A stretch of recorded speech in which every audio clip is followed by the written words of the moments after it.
Halo, selamat datang. Di channel ini, kita tidak hanya membahas penyakit, tetapi memahami bagaimana tubuh bekerja dan bagaimana perubahan kecil bisa berkembang menjadi sesuatu yang serius. Hari ini, kita akan membahas tentang kanker rongga mulut dan tenggorokan. Sebuah kondisi yang seringkali dimulai dari perubahan kecil yang tampak tidak berbahaya, namun perlahan berkembang menjadi gangguan yang lebih kompleks. Mulut dan tenggorokan adalah pintu utama tubuh, tempat makanan, udara, dan berbagai zat dari luar masuk. Dan di balik fungsinya yang sederhana, terdapat jaringan yang sangat sensitif.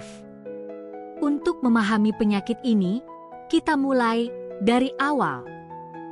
Rongga mulut terdiri dari bibir, lidah, gusi, langit-langit keras dan lunak, serta mukosa pipi bagian dalam.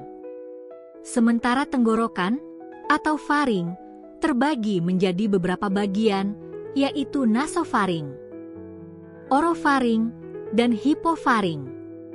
Struktur ini berfungsi penting dalam proses makan, berbicara, dan bernapas.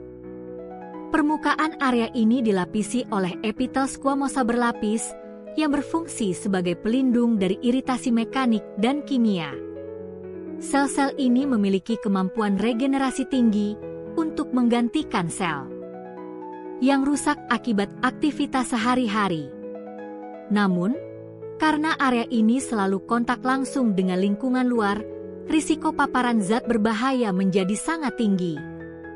Selain itu, jaringan di bawah epitel mengandung pembuluh darah dan saraf yang membuat area ini sangat sensitif terhadap perubahan patologis. Ketika terjadi iritasi kronis, proses regenerasi dapat terganggu, dan inilah awal dari perubahan yang lebih serius. Paparan karsinogen merupakan faktor utama dalam perkembangan kanker ini. Zat berbahaya dari rokok mengandung ribuan senyawa kimia, termasuk tar, nitrosamin, dan benzena. Alkohol juga berperan besar dengan merusak lapisan mukosa dan meningkatkan penetrasi zat toksik. Selain itu, infeksi virus seperti HPV, terutama tipe onkogenik, berkaitan erat dengan kanker orofaring. Paparan ini bersifat kronis dan kumulatif. Artinya, semakin lama dan sering terjadi, semakin besar risiko kerusakan sel. Lingkungan kerja dengan paparan bahan kimia, serta kebiasaan mengunyah tembakau juga meningkatkan risiko secara signifikan. Peradangan kronis akibat paparan ini menjadi pemicu utama perubahan seluler dan membuka jalan bagi terjadinya mutasi genetik. Perubahan awal pada jaringan biasanya dimulai dari kondisi yang disebut displasia. Pada tahap ini, sel menunjukkan perubahan bentuk dan ukuran, namun belum menembus lapisan dasar. Displasia dapat ringan, sedang, atau berat, dan seringkali tidak menimbulkan gejala yang jelas. Secara klinis, perubahan ini dapat terlihat sebagai bercak putih, merah, atau luka kecil yang tidak sembuh. Jika faktor risiko dihentikan, perubahan ini masih dapat kembali normal. Namun jika paparan berlanjut, sel akan mengalami kerusakan lebih lanjut dan berkembang menjadi kondisi prakanker. Tahap ini sangat penting karena menjadi titik kritis antara kondisi reversibel dan perkembangan menuju kanker invasif. Pada tahap lanjutan, terjadi mutasi genetik yang lebih kompleks. Gen pengatur siklus sel, seperti TP53, mengalami kerusakan. Selain itu, jalur sinyal pertumbuhan sel menjadi aktif secara berlebihan. Sel kehilangan kemampuan untuk berhenti membelah dan tidak lagi merespons sinyal normal tubuh. Kerusakan pada mekanisme perbaikan DNA menyebabkan akumulasi mutasi. Sel juga menghindari apoptosis yang seharusnya menghilangkan sel rusak. Akibatnya, Sel abnormal terus bertahan dan berkembang menjadi lebih agresif. Proses ini berlangsung secara bertahap dan seringkali tanpa gejala. Sel yang telah mengalami perubahan mulai membentuk lesi yang terlihat secara klinis. Lesi ini dapat berupa leukoplakia, eritroplakia, atau ulkus yang tidak sembuh. Seiring waktu, lesi berkembang menjadi tumor ganas. Tumor dapat tumbuh secara eksofitik atau menyusup ke jaringan di bawahnya. Pertumbuhan ini mengganggu struktur normal jaringan dan dapat menyebabkan perubahan bentuk area mulut atau tenggorokan. Selain itu, tumor juga dapat memicu angiogenesis, yaitu pembentukan pembuluh darah baru yang mendukung pertumbuhan dan penyebaran kanker. Sel kanker yang semakin agresif mulai menembus lapisan dasar jaringan dan menyebar ke struktur di sekitarnya, seperti otot, tulang rahang, dan jaringan lunak lainnya. Invasi ini menyebabkan kerusakan jaringan dan gangguan fungsi yang signifikan. Pasien dapat mengalami nyeri hebat, kesulitan membuka mulut, atau menelan. Jika saraf terlibat, nyeri dapat menjalar dan menjadi kronis. Invasi lokal merupakan tanda bahwa kanker telah berkembang dan membutuhkan penanganan segera. Kanker di area kepala dan leher memiliki kecenderungan menyebar melalui sistem limfatik. Sel kanker masuk ke pembuluh limfe dan menuju kelenjar getah bening, terutama di leher bagian atas dan bawah. Pembesaran kelenjar getah bening sering menjadi tanda pertama penyebaran. Kelenjar dapat terasa keras, tidak nyeri, dan menetap. Penyebaran ini sangat penting dalam menentukan stadium dan mempengaruhi pilihan terapi.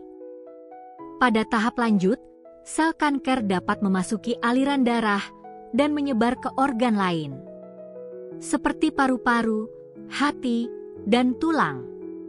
Metastasis menyebabkan gangguan fungsi organ yang terkena dan memperburuk kondisi pasien.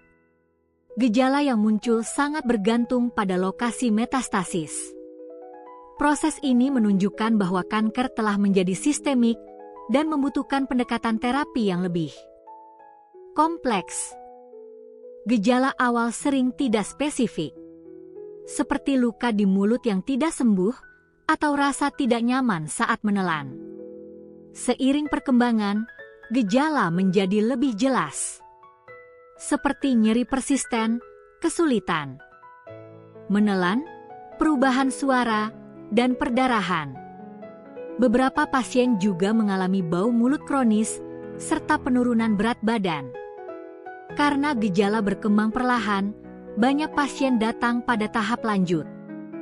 Diagnosis dimulai dari anamnesis dan pemeriksaan fisik. Dokter akan memeriksa rongga mulut dan leher secara menyeluruh. Biopsi dilakukan untuk memastikan diagnosis. Sampel jaringan diperiksa di bawah mikroskop. Pemeriksaan tambahan seperti CT scan, MRI, atau PET scan digunakan untuk menilai penyebaran. Diagnosis yang akurat sangat penting untuk menentukan terapi yang tepat. Stadium kanker ditentukan berdasarkan sistem TNM. T untuk ukuran tumor, N untuk kelenjar getah bening, dan M untuk metastasis. Setiap kombinasi menentukan stadium akhir, mulai dari stadium awal hingga lanjut. Stadium ini menjadi dasar dalam perencanaan terapi dan memberikan gambaran prognosis pasien. Terapi kanker melibatkan berbagai pendekatan. Operasi dilakukan untuk mengangkat tumor. Radioterapi menggunakan radiasi untuk menghancurkan sel kanker. Kemoterapi bekerja secara sistemik. Terapi target dan imunoterapi menjadi pilihan modern. Pendekatan kombinasi sering digunakan untuk meningkatkan efektivitas pengobatan. pencegahan berfokus pada pengurangan faktor risiko. Menghindari rokok dan alkohol sangat penting. Vaksinasi HPV juga berperan. Menjaga kebersihan mulut dan pemeriksaan rutin dapat membantu deteksi dini. Edukasi masyarakat menjadi kunci utama pencegahan. Prognosis sangat bergantung pada stadium dan lokasi tumor. Deteksi dini memberikan peluang kesembuhan lebih tinggi. Pada stadium lanjut, pengobatan lebih difokuskan pada kontrol penyakit. Kualitas hidup pasien juga menjadi pertimbangan penting. Kanker rongga mulut dan tenggorokan adalah hasil dari proses panjang, dimulai dari paparan, menuju perubahan sel, hingga menjadi penyakit yang serius. Dengan pemahaman yang baik, kita dapat mengenali tanda awal dan mengambil langkah pencegahan. Karena dalam banyak kasus, deteksi dini dapat menyelamatkan kehidupan.